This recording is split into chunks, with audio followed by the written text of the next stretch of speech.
Big boss ഹൗസിൽ 2 ദിവസം മുന്നേ ചെമ്മീൻ സിനിമയിലെ ചില ഡയലോഗുകൾ ജിസേലിനെ കൊണ്ട് പറയിച്ചായിരുന്നു അനുമോളും നെവിനും കൂടി. അപ്പം അത് ലാലേട്ടൻ വന്നപ്പോൾ അതിനെപ്പറ്റി സംസാരിക്കുകയും വീണ്ടും അതേ ഡയലോഗുകൾ ജിസേലിനെ കൊണ്ടും പറയിക്കുകയുണ്ടായി. അപ്പം ജിസേൽ ഇപ്പോൾ വന്നിട്ട് പറയാണ്, എവിടെയാ വലിയ മുതലാളി വിളിക്കൂ.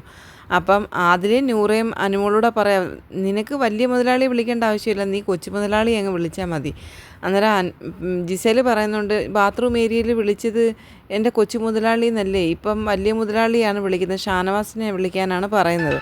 അത് കേട്ടുകൊണ്ട് നിവിൻ പറയണേ, എടി നിൻ്റെ ചാട്ടം എങ്ങോട്ടാണെന്ന് എനിക്ക് മനസ്സിലായി കേട്ടോടി എന്ന് പറഞ്ഞിട്ട് ജിസേലിൻ്റെ അടുത്ത് വന്ന് സംസാരിക്കുകയാണ്. അപ്പം ജിസേൽ നിവിനെ അങ്ങോട്ട് ചെരിച്ച് പിടിച്ചിട്ട് കട്ടിലയിലിട്ടിട്ട് കാല് പിടിച്ച് വലിക്കുന്നുണ്ട്.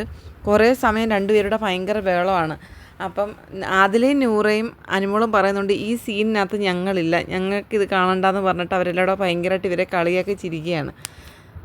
ജിസേൽ നെവിനെ അടിച്ചുകൊണ്ട് ചോദിക്കുന്നുണ്ട്, എന്തുവാടാ നീ പറഞ്ഞത്, എൻ്റെ ചാട്ടം എങ്ങോട്ടാണെന്നാടാ നീ പറയുന്നത്, എന്തുവാടാ നീ പറഞ്ഞതെന്ന് ചോദിച്ചിട്ട് വീണ്ടും നെവിനെ കാലെ പിടിച്ചും കഴുത്തെ പിടിച്ചും ഇങ്ങനെ കുത്തിയും പിടിക്കുകയൊക്കെ ചെയ്യുവാണ് ജിസേൽ പറയുന്നുണ്ട്, ഞാൻ ഷീലാമ്മയാണ്, നീ കറുത്തമ്മയാണ്. അപ്പം അനുമോൾ പറയാണ്, നീ കാണിച്ച ആ ഡയലോഗൊന്നും ഞാൻ കാണിച്ചിട്ടില്ല എന്ന് പറഞ്ഞിട്ട് ഇങ്ങനെ ശ്വാസം മുകളിട്ടെടുക്കുകയും വിടുകയും ചെയ്യുന്ന ആ ഒരു ഇതൊക്കെ അനുമോൾ അനുകരിക്കുന്നുണ്ട്. അപ്പോഴത്തേന് ബിന്നി വന്നിട്ട് പറയുകയാണ്, അതങ്ങനെ പറഞ്ഞ് എന്താണെന്ന് അറിയാമോ. ബിന്നി പറയുന്ന കേട്ടിട്ട് ജിസേൽ ചോദിക്കുകയാണെന്നാൽ അന്നേരം കറുത്തമ്മയ്ക്ക് ഫീലിങ്സ് ഇല്ല. എല്ലാവരും കൂടെ ജിസേലിനോട് പറയാണ്, നീ കൊച്ചു മുതലാളിയെ മാത്രം വിളിച്ചാൽ മതി, വലിയ മുതലാളിയെ വിളിക്കേണ്ടാണെന്നാണ് പറയുന്നത്.